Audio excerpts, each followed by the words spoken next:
Welcome, ladies and gents. Chris Andre here. You can find me at BetBoxing on Twitter for boxing-related tweets, or you can subscribe to the channel, click that notifications button, and get notifications whenever a new video is uploaded.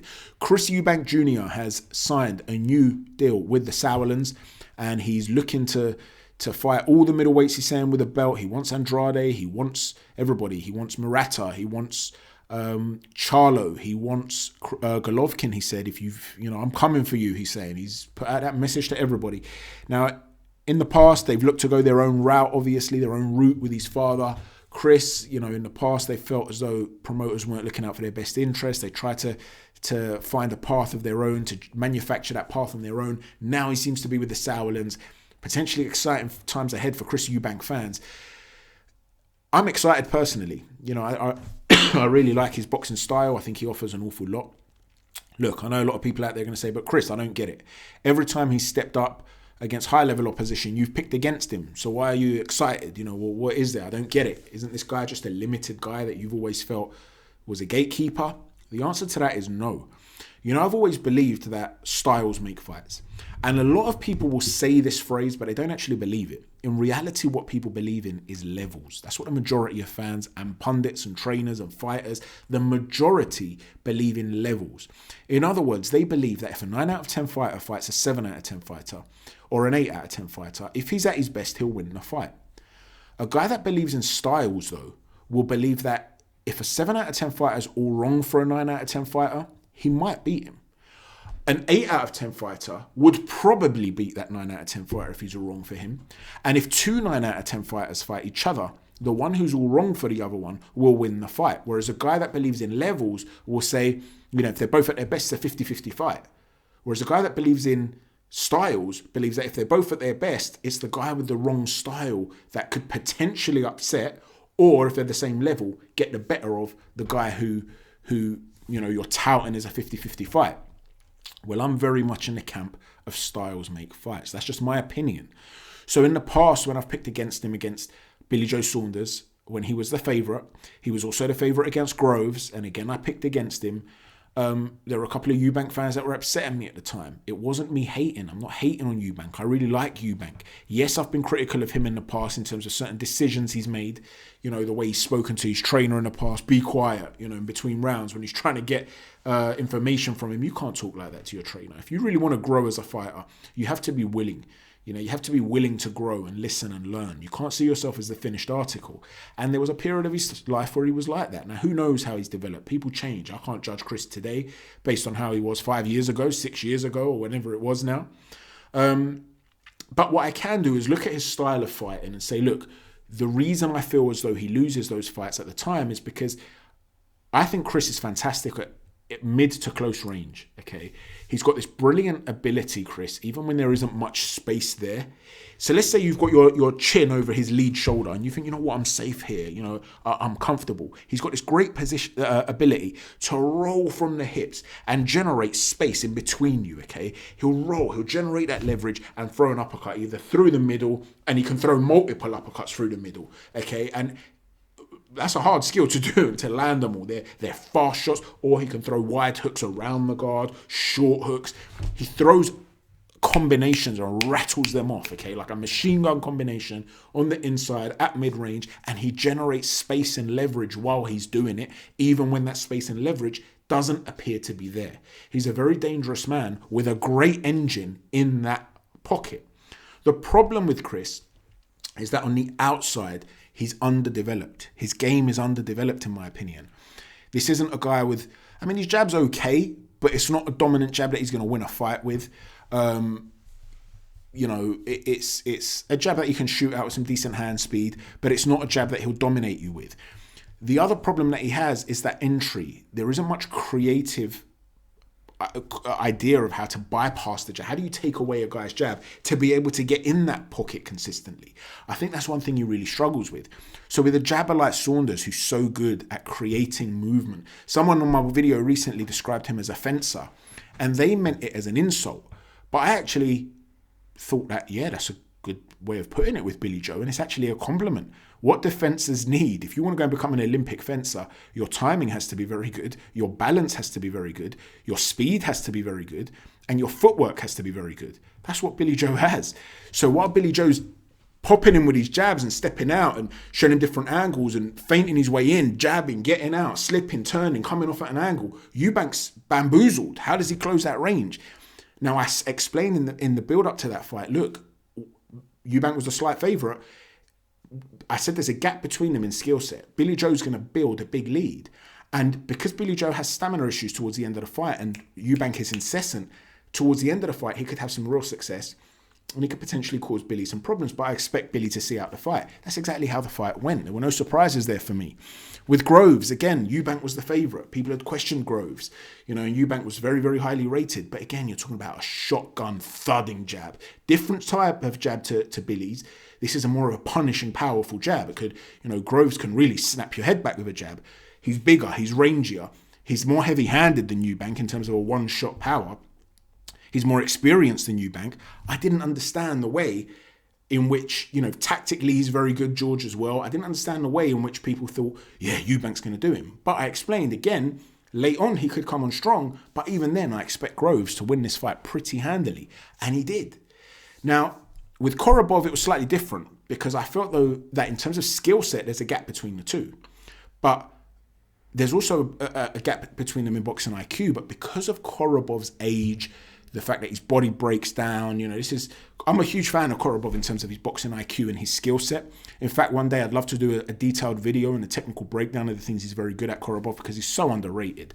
I felt as well that he beat Charlo, by the way, which is a very sore subject for me, let me add, because I would have won almost £3,000, I believe. It was somewhere around that region on that particular night. If he got the decision, it was the last fight I was waiting for, and I was offered a cash out for a small bet, by the way. It's only a few pound bet. It was a Yankee bet. I was offered a cash out, I think, for like £800 or whatever in round 10 or 11. And I didn't take it because I was thinking it's close to Christmas. I'm going to end up leaving a couple of grand on the table. I don't want to do that. He's winning this fight. I know they might rob him, but no, I'm going to believe that, it's close to Christmas. I'm going to believe it. I can't sit there and think conspiratorially. He's winning this fight. I'm sticking with it. It didn't end up that way. They ended up what I felt was a robbery, to be honest with you. And it was the view of the majority of the people that Korobov won that fight. I was fuming. But the point is, Korobov is a brilliant fighter, but he's always had this problem with his body breaking down. And with the sort of incessant pressure that Eubank puts on, I did say, look, Eubank could come on late and turn this around. But in terms of skill set, again, you're going to see a gap. Now, the fight only went into the second round, if I remember rightly. But Korobov was schooling Eubank in that first round. It doesn't mean it maintains. It doesn't mean that continues to go on through the rounds. But you could see the skills of Matt Korobov. So the reason Korobov would have gotten the better of Eubank potentially is a very different reason to the other two. With the other two defeats, it was very much about style. And, they're arguably more talented, naturally talented fighters too. So not only are they better in terms of their boxing ability, stylistically, they were wrong for him because they both have great jabs. And Eubank isn't the guy that bypasses the jab consistently enough without just thinking, I'm throwing caution to the wind. Because he's got a very good chin, Eubank, as well, and a great engine. So he'll keep coming. But he has to be more subtle than that. He has to be more intelligent than that. When he is going to back off often, he'll throw that hand up, step back, but then he's never in a position to come back in and counter. So he resets. The opponent has a chance to reset. You haven't punished him for making him miss. There are certain things he needs to work at. Now, we know that obviously his father was a world champion, so he must have had some great tutelage at home. He's worked with his father's trainer, of course. He also has worked with Floyd Mayweather Sr. He's worked with Roy Jones Jr., who I think he might still be working with. I think that might be his current trainer. Correct me if I'm wrong. But the fact of the matter is, he's had some of the, legends of the sport. He's worked with Adam Booth, another fantastic trainer. That didn't last very long. I know they didn't seem to get on very well, according to the rumours. Who knows why that didn't work out. But, he has had issues with authority in the past, Eubank. And, unless you're willing to improve and learn, you're not going to improve. But even if he was, I'm not sure the sort of trainers he's worked with are the sort of trainers that stylistically need to teach him what they can teach him. That doesn't mean that they're not capable of teaching him. Because, look, at the end of the day, take a neurologist, for instance, or a cardiologist. Just because they specialize in one particular field, it doesn't mean they're not clued up on virology, or, doesn't mean that they don't know what a GP knows. They've just specialized in one area. Well, the same sort of thing can be said of trainers. A trainer might have a specific style that he's developed. Doesn't mean he doesn't understand other styles. Now, I also remember a video in the past where Chris Eubank Sr., a brilliant video, was messing around with Lennox Lewis, and they were talking about a jab at close range. And Chris was talking about wanting to step back to generate that space to throw a jab, even though he was like sort of mid to close range. And Lennox was saying, just throw it from there. And Chris was trying to step back, and he goes, no, throw it from there. And Lennox was trying to explain to him how to coil, okay? Essentially almost like a left hook. You shift your weight obviously onto your front foot, and rather than twist with a hook, you just shoot off. But your coil, your twist, your torque is coming from your lead left foot. And he was trying to explain this to Chris Eubank. And Chris is a former world champ. Okay, so what this is about is not to undermine Chris's knowledge, obviously. It's just that every fighter has their own style, every trainer has their own style. Your knowledge base, there isn't one guy who knows everything. You have specialists in different fields. So, with Chris, it's great that he's gone around the world and he's had some of the best tutelage around the world. Personally, I would have liked to have seen him work with more of a specialist pressure fighting trainer than perhaps what he's worked with in the recent past. Or, if I look at his track record, I'd want to see him more with a guy that's able to get you into that position to work rough and tumble sort of tactics. Teddy Atlas, maybe. Someone who can help you get on the inside and work on the inside. I don't know, even Freddie Roach, to use that incessant attacking prowess that he brings. Freddie Roach might have been a really good fit. Whatever the case, he needs to work on taking away a guy's jab and getting on the inside. And the names that he's mentioned, I can see why he wants some of those names. I really can. So take Charlo, for instance. Like I said, Charlo has really impressed me of late. He's really improved as a fighter. In the past, like I said, that Charlo fight with Korobov, I felt he lost that fight quite clearly, obviously. With the Highland fight, I think it was Highland who got injured early, and he wasn't really able to put his foot on the gas and really, I think he stopped him in 4, am I right? 4 or 5 rounds, something like that. But Highland was injured early, and you could see that he didn't have that killer instinct to get him out of there earlier, even though he was there for the taking. But against Derevianchenko, and Hogan too, but Derevianchenko, the performance was really impressive. He showed an awful lot. Same with Brandon Adams, really good performances. And what you saw with him is the development of Charlo. He's developed a really nice jab. It's not to say it's the perfect jab. Sometimes when he throws the jab, he'll finish the end of the jab with it, the hand coming down. It won't come back up to his head. It will come down, then come back. Down and then come back. That's not consistent, but it can happen sometimes where there's potentially something available for you to throw a pull counter over the top of that jab. Whatever the case might be, though, his jab is fast, it's consistent. He's using a lot of good foot movement and foot feints to set things up, changing the angles as he's throwing that foot feint. His timing, when you try to come inside, his timing is superb. Okay, something I've spoken about Ryan Garcia before. We saw it with Julian Williams early in his career. We saw it against Derevianchenko on a few occasions. We saw it with Dennis Hogan as well. And Brandon Adams, when guys just try to jump in, try to bum rush him, he'll take half a step back, stay calm, maintain that range, and he'll throw a short shovel hook or uppercut, and he's really, really dangerous with it. So Charlo's developed a lot of stuff with his game. With the Derevianchenko fight, Derevianchenko's face was a mess by the end of the fight, with that jab having a lot of success. But there were moments when Derevianchenko was getting at sort of mid to close range, and he was letting his hands go, and he had some success. And one of the reasons he was able to have success is because Charlo's the sort of guy who will try and deflect the shot when you get inside and you're going to let your hands go on him. He'll catch a shot, say. Now, if you get on the inside and you throw a shot at me and I catch it, well, what it can do, especially if I'm using a hand to catch on the opposite side of my face, but even if it's on the same side, often this hand is now out of bounds. I've caught, yes, I can catch and counter from there. I can catch and throw even a backhand counter, but usually if it's a big powerful shot, it's occupying my hand, which means it's my other hand that is free to try and counter you with. So what will happen then with a guy like Chris Eubank Jr. potentially is he'll throw one shot, you've blocked it, then another 2-3 are rattled off. You can't keep blocking him. You're going to have to punch with him.